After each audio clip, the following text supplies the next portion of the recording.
Bienvenidos. En esta ocasión hablaremos sobre la diferencia entre pensionarnos con ley nueva o ley anterior o de una forma más clara la diferencia entre régimen 7.3 y 9.7. Bueno, pues ¿cuál es la diferencia entre esta ley nueva y esta ley anterior del IMSS? En realidad, ley del IMSS pues únicamente existe una, solo que nos referimos a régimen distintos al mencionar nuevo y anterior.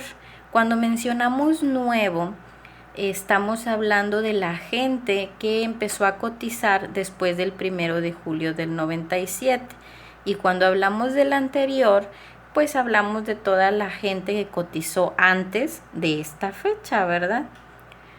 Pero bueno, entonces, ¿cuál sería realmente la diferencia? Bueno, aquí en la imagen que pueden ver, les puse un recuadro en donde podemos ver los requisitos y la forma de cálculo de cada uno de estos regímenes. Empezamos con la fecha del 1 de julio del 97. Esta es una fecha muy importante. ¿Por qué? Porque esta fecha nos marca si somos, pues sí, ley 7.3 o ley 9.7. Si yo coticé después del 1 de julio del 97, yo soy régimen 9.7, soy ley nueva. Pero si yo coticé antes del 1 de julio del 97, entonces soy ley anterior o régimen 7.3. Tienen varias diferencias. Entre ellas, pues empezaremos hablando de los requisitos. Por ejemplo, en el régimen anterior, en el 7.3, nosotros tenemos que cumplir con un mínimo de 500 semanas cotizadas, ¿sí? Estas 500 semanas no significan que es todo lo que me pidan, no, hay otros requisitos. No significa que mi pensión ya va a ser alta, no. Estas 500 semanas simplemente son un requisito que nosotros tenemos que cumplir para tener el derecho a tramitar una pensión, ¿sí? Muy bien. Entre más semanas tengan ustedes bajo este régimen 7.3, su pensión va a ser mejor. ¿Por qué? Todas las semanas que ustedes coticen después de estas 500 semanas mínimas para derecho a pensión se llaman incrementos anuales, y estas son las que van a determinar el porcentaje que ustedes van a recibir de su salario promedio de las últimas 250 semanas. Por eso es importante tener todas nuestras semanas reconocidas, y entre más semanas, mejor pensión bajo este régimen. Bueno, el segundo requisito es la edad. Nosotros tenemos que cumplir con una edad mínima de 60 años para podernos pensionar, ¿sí? Pero ¿cuál es la diferencia entre pensionarnos a los 60 o a los 65 años de edad? Bueno, si nos pensionamos a los 60 años, aquí como lo pueden ver en el recuadro, vamos a obtener el 75% de nuestro cálculo, no de nuestro salario, no. Nos toca el 75% de lo que nuestro cálculo haya determinado, ¿sí? Por ejemplo, si nuestro cálculo de pensión salió en 10,000 pesos y me pensiono a los 60, pues me va a corresponder el 75% de esos 10,000 pesos. Pero si me pensiono a los 63 años y mi pensión da 10,000 pesos, pues me va a corresponder el 90% de esos 10,000 pesos, ¿sí? Hay trabajadores que me han preguntado mucho que si ellos se pensionan a los 60 años con el 75%, entonces cuando cumplan 61 les va a tocar el 80, y cuando cumplan 62 les va a tocar el 85, y así sucesivamente. No, esa es una idea errónea, ¿sí? Ustedes si se pensionan a los 60 y se pensionan con el 75, pues ya así se queda la resolución, ¿sí? Sí va a aumentar cada año la pensión, pero es de acuerdo a la inflación, no va a aumentar el porcentaje. Muy bien. Entonces, la pensión que nosotros vamos a obtener a los 60 años se llama por cesantía, de entre los 60 y los 64 años. Cuando yo cumplo 65 años y es entonces cuando tramito una pensión, pues mi pensión ya no es por cesantía, es por vejez, ¿sí? Si usted se pensiona después de los 65 años, su pensión se llama por vejez.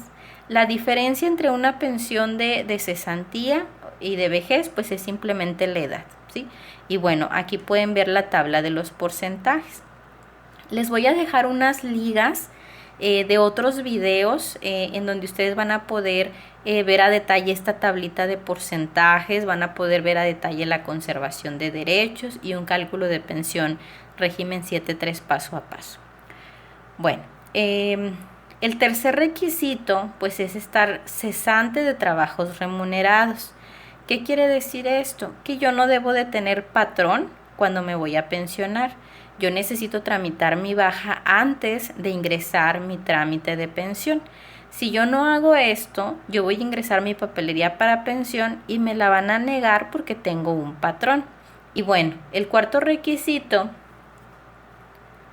es la conservación de derechos. Hay que estar vigentes en la conservación de derechos. ¿Qué es eso de la conservación de derechos? Bueno, pues la conservación de derechos es el tiempo que usted como trabajador puede estar sin cotizar al IMSS y aún así tener el derecho a una pensión por cesantía, por vejez o por invalidez, ¿sí? Son derechos que tenemos vigentes. Pero si usted tiene una cierta cantidad de tiempo sin cotizar y está fuera de esta conservación de derechos, no importa que tenga las 500 semanas o que cumpla con la edad o que no esté trabajando, usted no va a poder tramitar una pensión. Por eso es importante cumplir con todos los requisitos, ¿sí? Les voy a dejar aquí, les comento una liga con un video que nos habla a detalle de la conservación de derechos y cómo recuperarla. Bueno, entonces hablando de régimen 7.3, estos fueron los requisitos. Aquí es importante mencionarles que su pensión se va a calcular de acuerdo a las semanas que tienen reconocidas. Acuérdense que las semanas determinan el porcentaje que ustedes reciben de su salario promedio, ¿sí? De las últimas 250 semanas.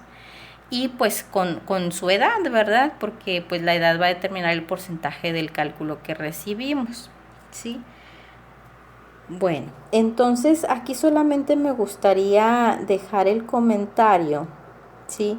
De pues que son muy importantes las semanas. Es muy importante que ustedes con tiempo las verifiquen para que vean que estén reconocidas. Recuerden que entre más semanas, mejor pensión.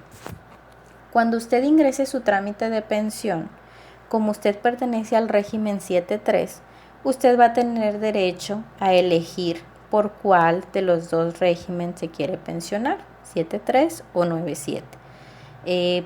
A la mayoría de los trabajadores les es más beneficioso el 7.3 porque traen un buen número de semanas, ¿verdad? Pero bueno, no es para todos. Muy bien, bueno, entonces vamos a pasar al régimen 9.7 o ley nueva. Pues este régimen tiene requisitos distintos. Usted tiene que cumplir con 1.250 semanas cotizadas para poder tener el derecho a una pensión, ¿sí?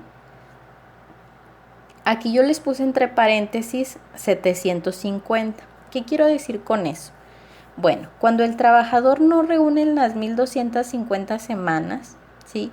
Y ya no puede seguir cotizando o ya no quiere, si él tuviera 750 semanas acumuladas bajo este régimen, pues él puede elegir, ¿verdad?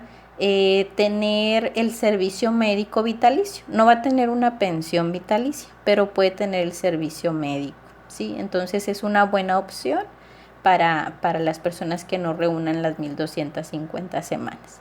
Muy bien.